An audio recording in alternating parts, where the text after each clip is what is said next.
Hey up everyone, and today I'm going to show you how I'm doing this Dapple Dachshund. This coloration in collies is called merle and in a lot of other breeds, but in Dachshunds they call it Dapple.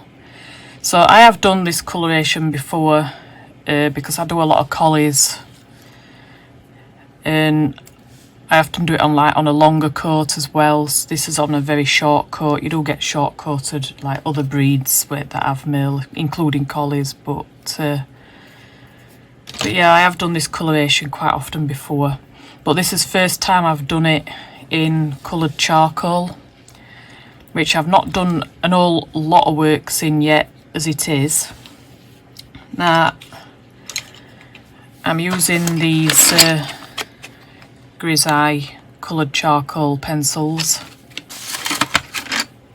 and from what I can gather they do behave very similar to these Pitt Pastels, which I only have 3 of, just 3 different shades of grey, and they do behave quite similar to them. So if you use Pitt Pastels, then these are quite similar to them. So this one is what we'd call a chocolate merle or a red merle in border collies. I'm not sure what they refer to it as in Dachshunds, but obviously there's not going to be any black pigment, so even the dog's nose is not black, it's like a browny colour. Everything's going to be like different shades of brown, and then this area is where the merle has diluted the coat,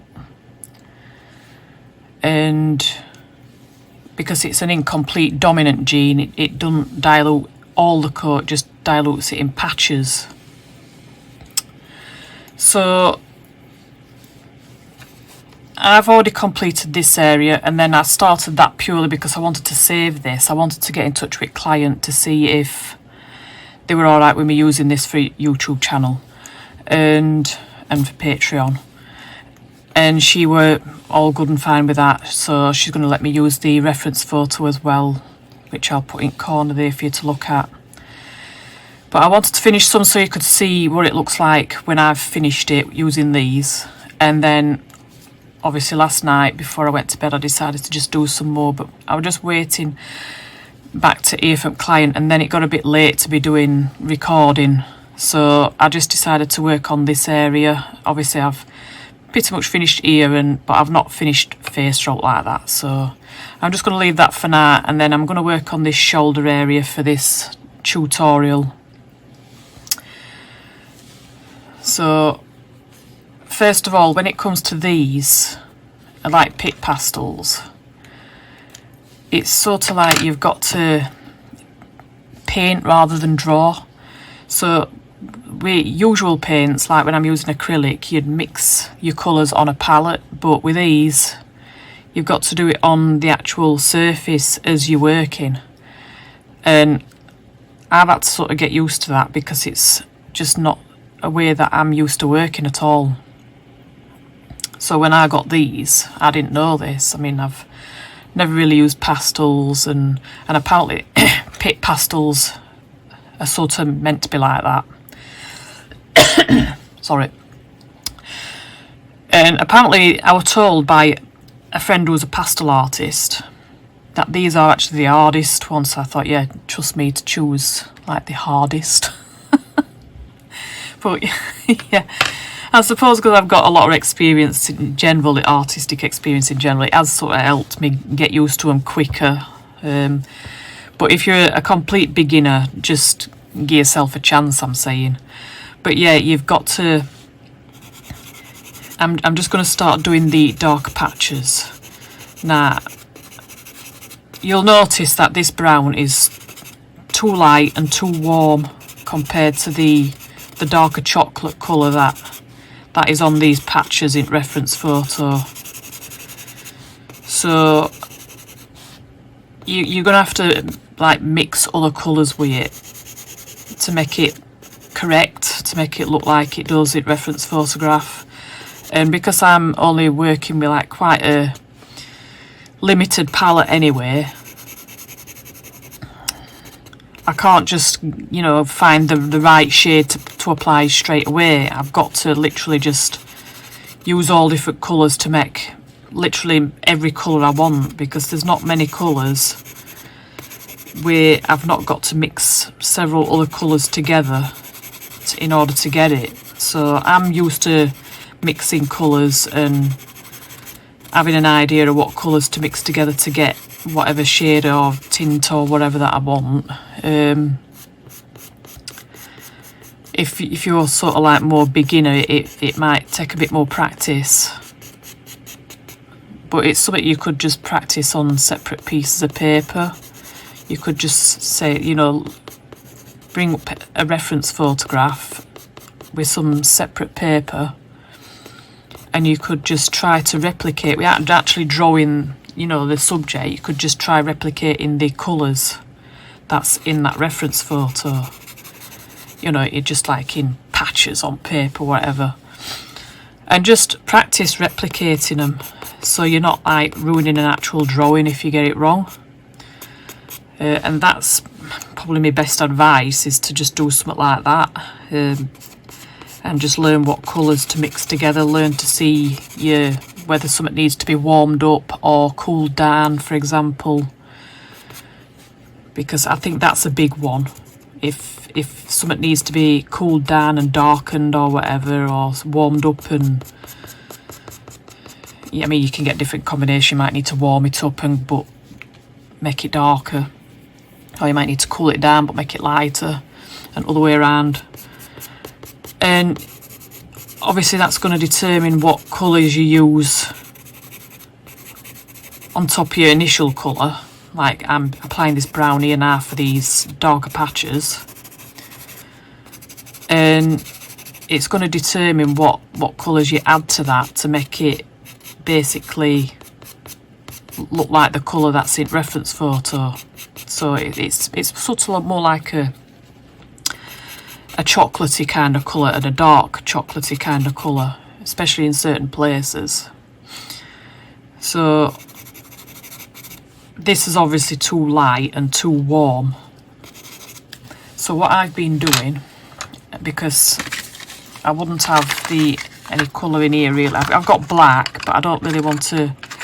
So I've been using it, but I've been sparing with it. I've actually been using more of this Pitt Pastel. So it's the 181, which is like a dark grey, and I've actually been applying that on top, and then you layer them up, you add more brown to it. And I have been adding some black, like I did add some black to this area, for example, and to that, you know, to darkest patches, because there's different coloured patches here, depending on how much, you know, the coat's being diluted. You know, the merle gene can act in like really sort of weird ways. Yeah, it's same with border collies as well. I mean, especially my younger one, she's got like brown, she's got black patches because she's a blue merle, and then she's got some brown patches as well as the light grey. So she's a Harlequin merle, and that's what a Harlequin merle tends to do. It's like all or nothing. It's on her, it's actually diluted some of her coat to just complete white. I mean, she has white markings anyway, like border collies tend to do, but you can see that some of the coat's been diluted to white where it wouldn't otherwise be white.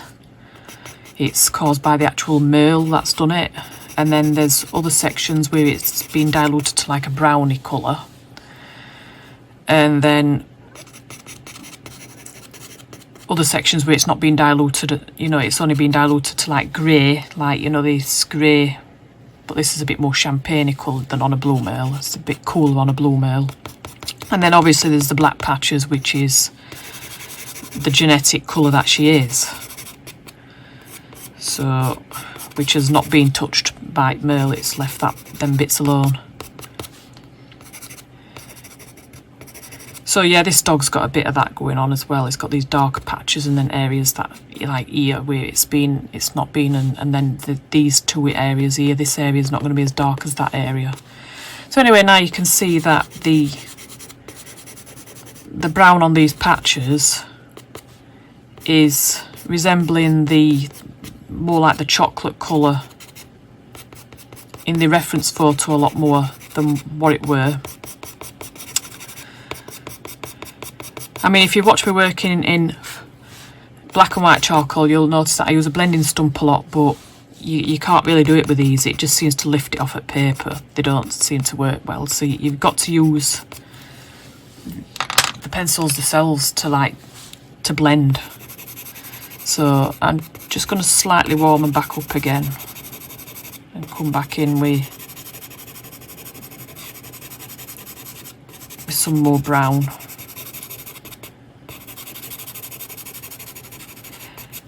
Now, fortunately, because I'm working on this toned grey paper, it sort of does part of work for you for the you know, the areas that have been diluted more, because they've got a lot of that kind of colour in them. Obviously, it's a bit lighter than that, but you've got, like, it's not just uniform, it's sort of like got different colours in it, like darker streaks and lighter streaks. So there's lots of different colours in it, even though overall it's lighter than this paper. So I've even been using some of this, like a flesh colour. I use this a lot for animal portraits, for highlights and what have you, loads. But I've also just been using just general white as well to get that effect. Even though it don't look white, I've been using white pencil a lot to get that. But we'll move on to that in a minute. There is a little bit of a rippling dog's skin here, so the fur sort of comes over it in a curved manner, because the flesh is sort of like bulging up slightly. And the fur looks a little bit darker on that than it does the surrounding areas.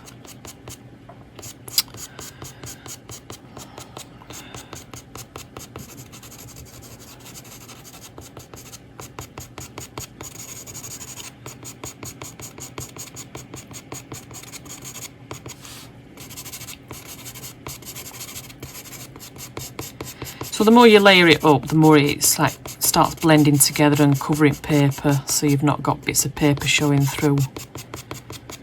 And it starts to, you know, like this area starts to look more smooth. You'll notice that the patches here are quite pale, and that's because there's light reflecting on them. It's same as this area is, that there were light reflecting on it. And all I did was just add some, like, either flesh colour or some white or some light grey, like this one, of it top at brown, and that just sort of made it look, you know, like the light's reflecting on it, like it is in reference photograph. There's not so much of that going on further forward, so I just thought I'd mention about that.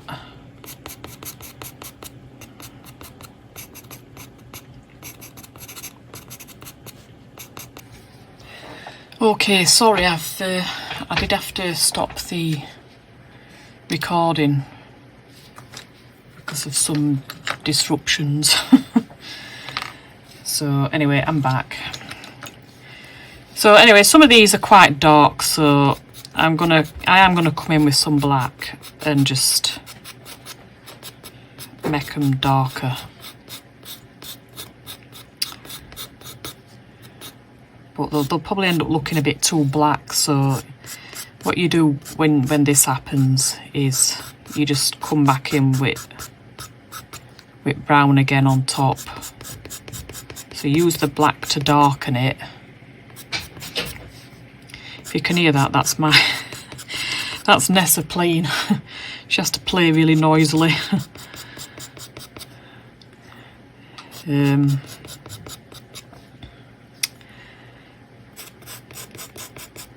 there's some darker areas in here as well that need to be darkened further. So I'm just going to darken them down.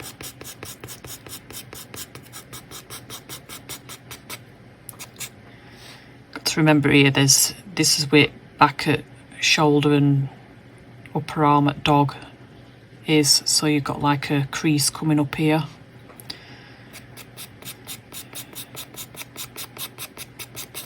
So you're going to have to remember that, you know, it's, you don't want to completely lose that. So it's going to be a little bit darker behind it, and then the leg is going to be a bit lighter.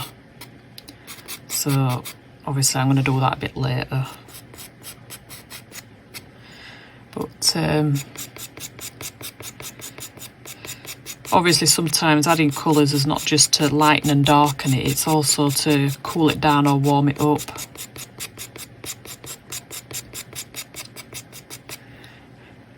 So yeah, if you're using Pitt Pastels, it's probably just going to be like same technique really as what I'm using here. Well, the technique I'm using here could, you know, also work for you if you're using Pitt Pastels. I did recently see somebody post on a group where they'd tried Pitt Pastels for the first time, and they found it a bit challenging. And I think, yeah, I thought, yeah, I can bet why, because it is quite an unusual technique for a dry medium. Actually painting on paper, you know, with a dry medium. Sometimes when you just want to change something a little bit, you don't, it's like here, I'm not adding much pressure with brown, I'm just lightly going over it. Sometimes you might press on a bit more, put a bit more pressure on.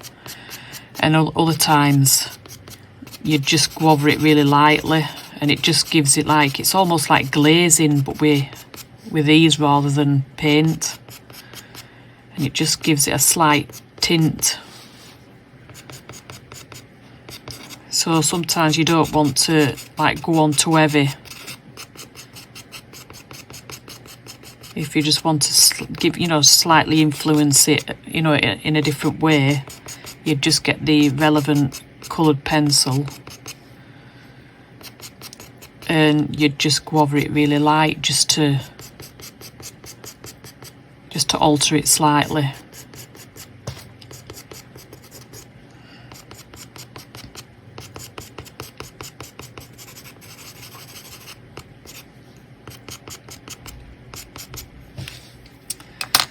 So some of these areas still need darkening a little bit more, so I'll come back in with the black, because these areas, I think because ears coming down and everything, it's blocking light from hitting this part of dog a bit. It's quite shady in this area, so these dark patches look particularly dark in places.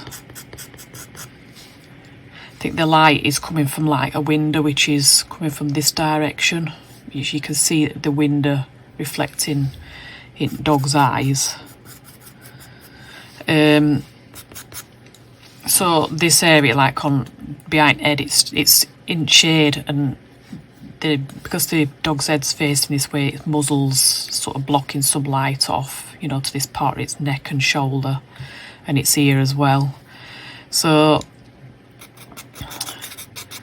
these patches look a bit dark. I mean, under here it looks just like proper black. So they look darker because they're in shadow. And also the diluted areas are also going to be darker in that area as well. But anyway, I'm just going to come in with a little bit of this flesh colour.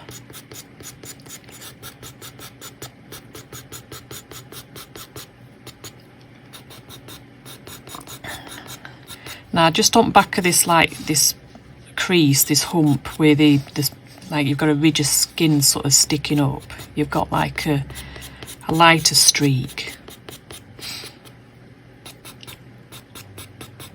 So, and then when it sort of flattens out again, it becomes a little bit less light. And then thing about merle, it's quite jagged. The edges of the patches are quite jagged. They're not smooth. So you've got to like make the edges sort of a bit erratic, and then there's like individual lighter hairs that might sort of, you know, happen within a patch. So it's not just like a straight transition between the dark and light. It's quite, like I said, jagged on edge at patch, but then you might have the odd lighter hair also going on within the dark patch as well. So it's rather random. And then you've got some hairs where they might just be mixed in with darker hairs of the area that's not been. So like here, it's just lighter hairs that's mingled in with darker hairs in varying degrees. And the more dense they are, the more pale that area will just look in general. So you've got to get the hang of this randomness.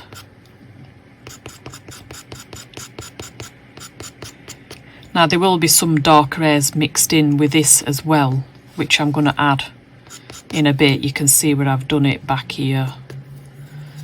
And also you don't need to make alt paper disappear, because that can add to it as well, actual colour of paper underneath.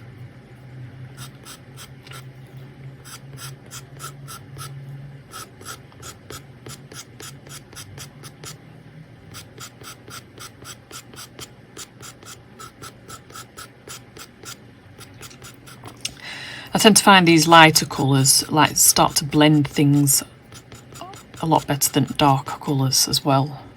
So when you start bringing lighter colours in, it's like with yellow ochre colour as well, like this. As soon as you bring that in, it just seems to start to blend it in a way that the, darker colours or black or whatever just doesn't seem to. Make sure you pay attention to what direction the hair's growing in as well.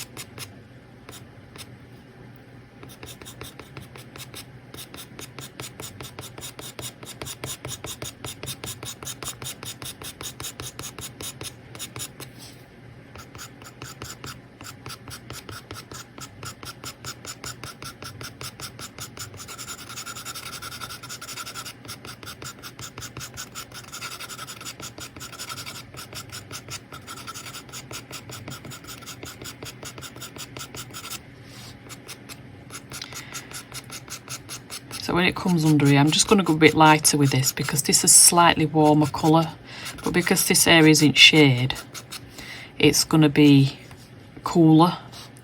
Because see, when you've got things that are in shade, it just tends to have a cooling effect. Sometimes just that can make the difference between it looking like things looking like a shadow or just looking like a weird shape. So when you're struggling to get shadows, when you're working in colour, that is, one of the ways that you can make it look more like a shadow is to make it cooler. So I'm just going to go lighter in here. And I'm actually going to bring some dark grey in, because it really does darken down on this area.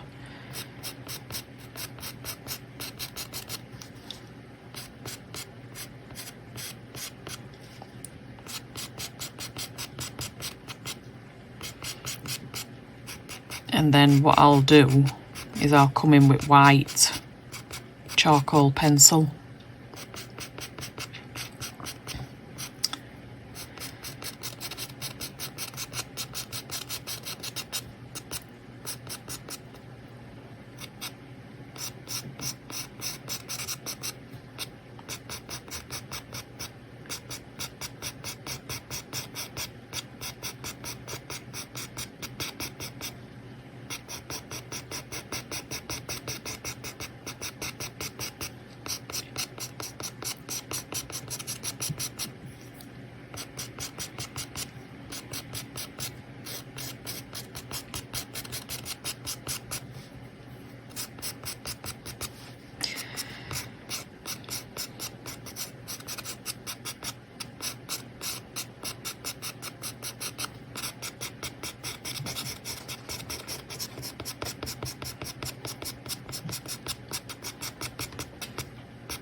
But before I come in with white pencil, I'm going to use this. This is one of these. This is the grey that comes with Grizaye.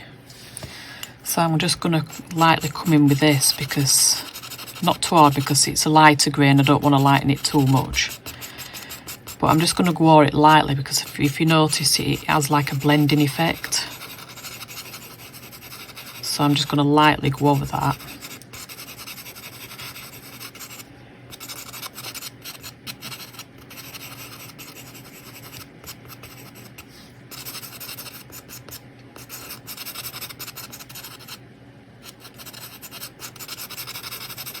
Gets rid of that like grainy effect and what have you that you've got underneath. Just starts to smoothen it a bit. But I'm not pressing on or out, I'm just going over it nice and light. And this is what I mean, as in it's more like painting than drawing.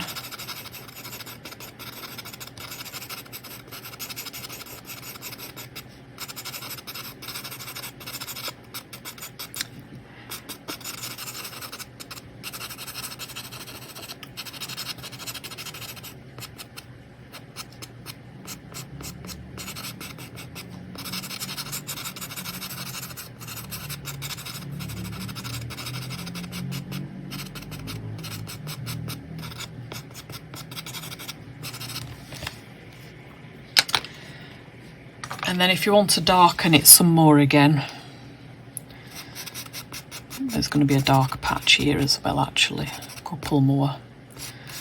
Then just come back in with this, and it starts to look a lot more smooth now you've been over it with that lighter grey. And to be honest, I'll probably have to go over some of these with brown as well, because this looks a little bit too grey at the minute. It needs to have a bit more browns in it, so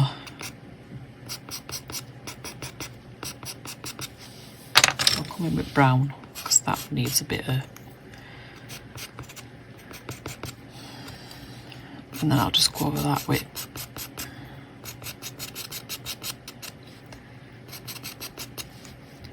just to warm it up slightly.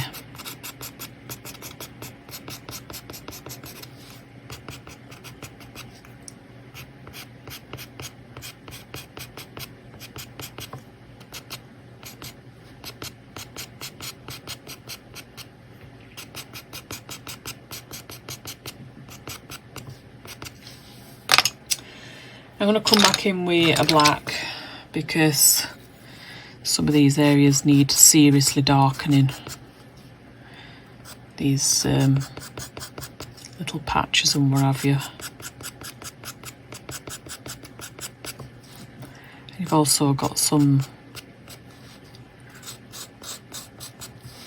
isolated dark areas as well, mixed in with this diluted area that's obviously its shade. So you just start adding a few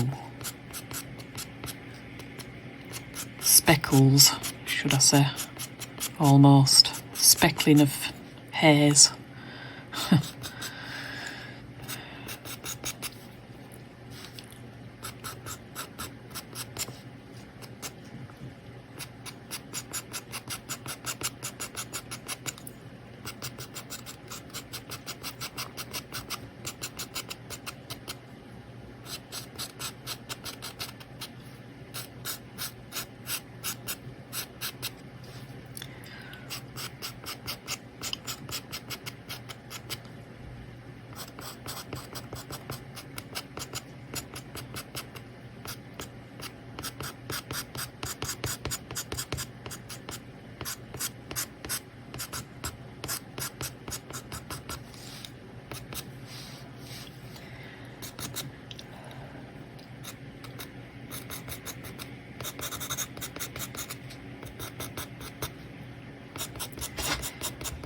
So yeah, this is why coloured ones do take longer, because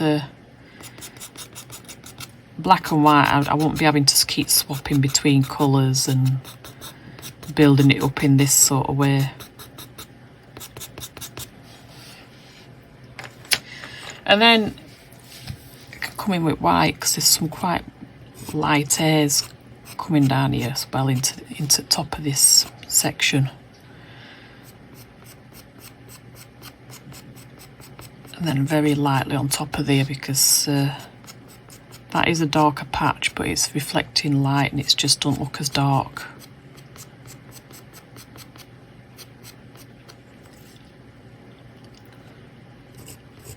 And then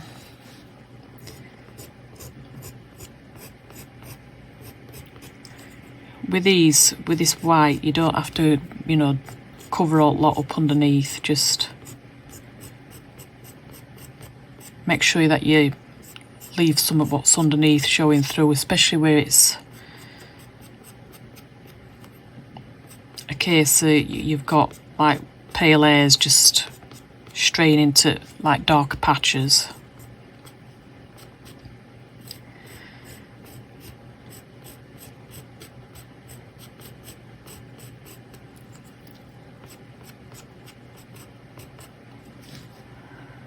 Some of these patches don't need to be as dark as this, so you just give them a little bit of a sprinkling of white strokes and it just makes them look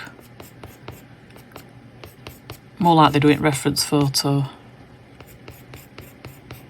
You know, like just a little group of dark hairs that are mixed in with white, and it makes it look like there's an actual dark patch. But it's not a solid dark patch, if you know what I mean. So again, I'm just gonna keep the edge of that looking quite jagged, and then just the odd sort of rogue white hairs that are happening just within, you know, the boundaries of these dark patches.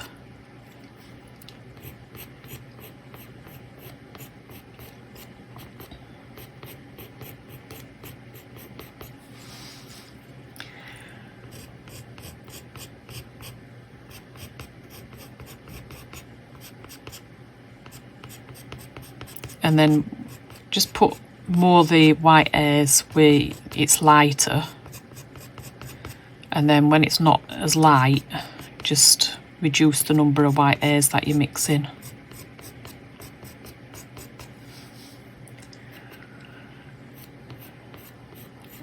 Or go a bit easier on pressure. It's like here I'm not using much pressure. I want a few paler hairs on this area, but it is darker overall, so I'm just going a bit easier on pressure.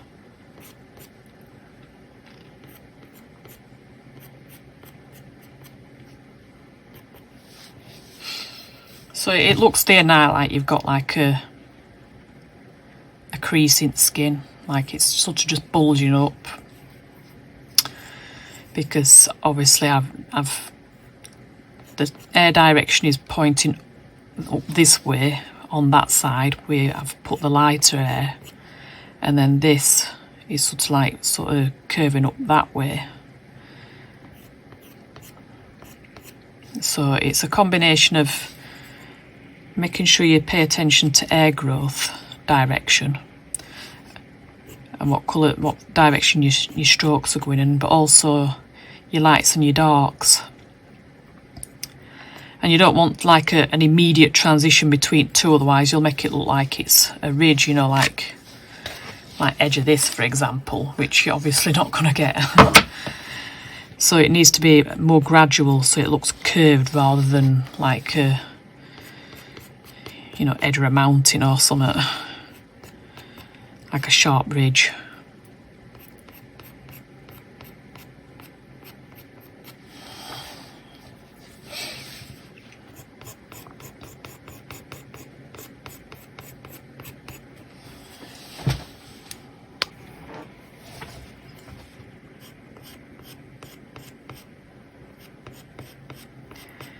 So when you get to here, you start getting a bit dark, because this is the area that's in shade. and there are some lighter areas, but especially just down here. But when you get into this bit, I'm going to put some in, but I'm just going to, there's a few lighter ones up here.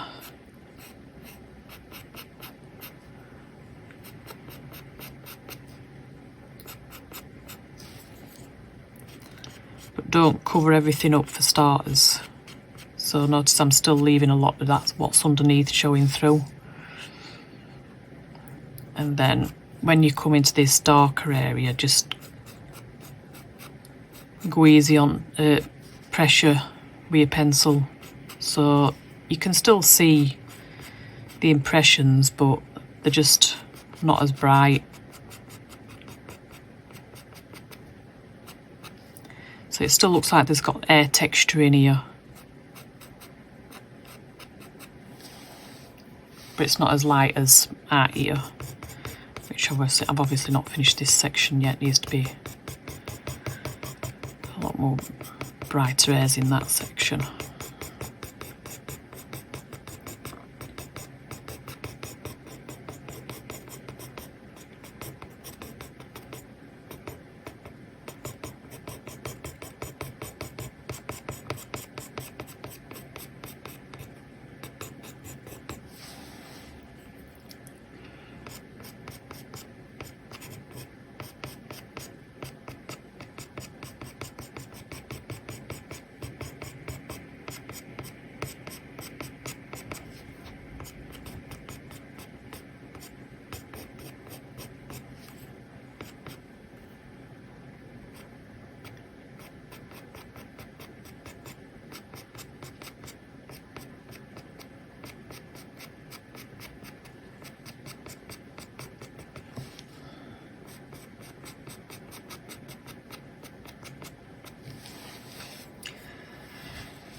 So now it looks like it's still the same thing that's going on here as here.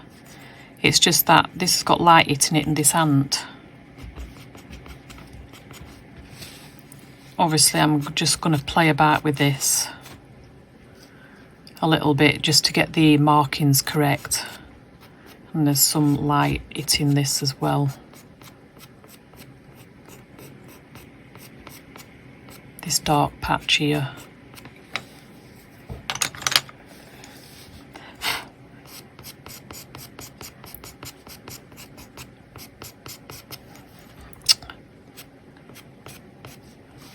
And the old time you could come back in and warm it up. Sorry, that's my Nessa again being a little monkey. I think she's noticed Wisp's just gone into the soft crate, so she's now barking at her in soft crate, and now she's whining at me because she wants to do something. So yeah, I hope this has been sort of helpful. I think I'm gonna not go for too long, because once you've seen like a small section, you've pretty much seen it all. Because we've done a bit of everything in this, haven't we? Yeah, we've done like light patches and dark patches, and we've done some light reflecting, and I use a grey on this bit just to, like I've done up here.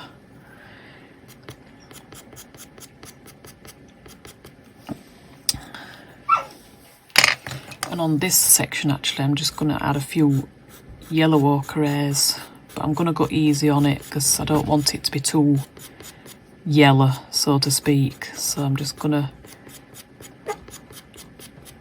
you'll probably keep hearing Nessa make little noises, so she is rather funny.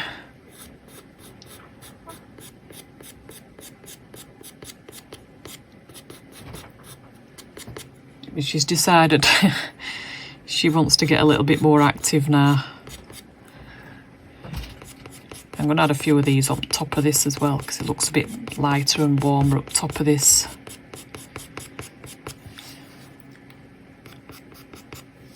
I could actually use a little bit of, slight bit of orange, but not too much.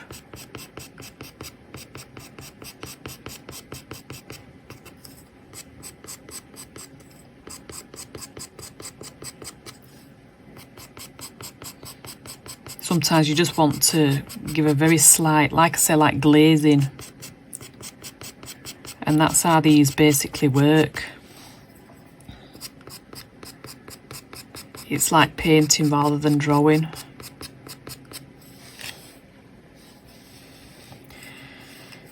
So yeah, I hope that you found this helpful.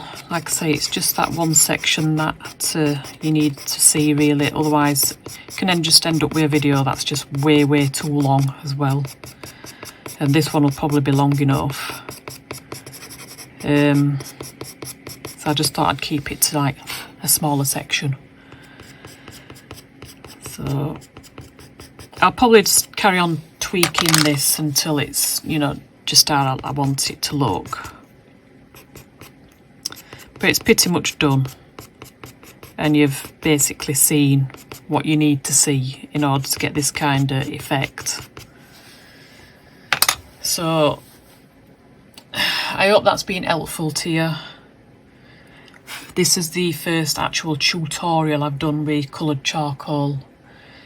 So more of these to come, because more and more people are asking for these coloured charcoal portraits as well.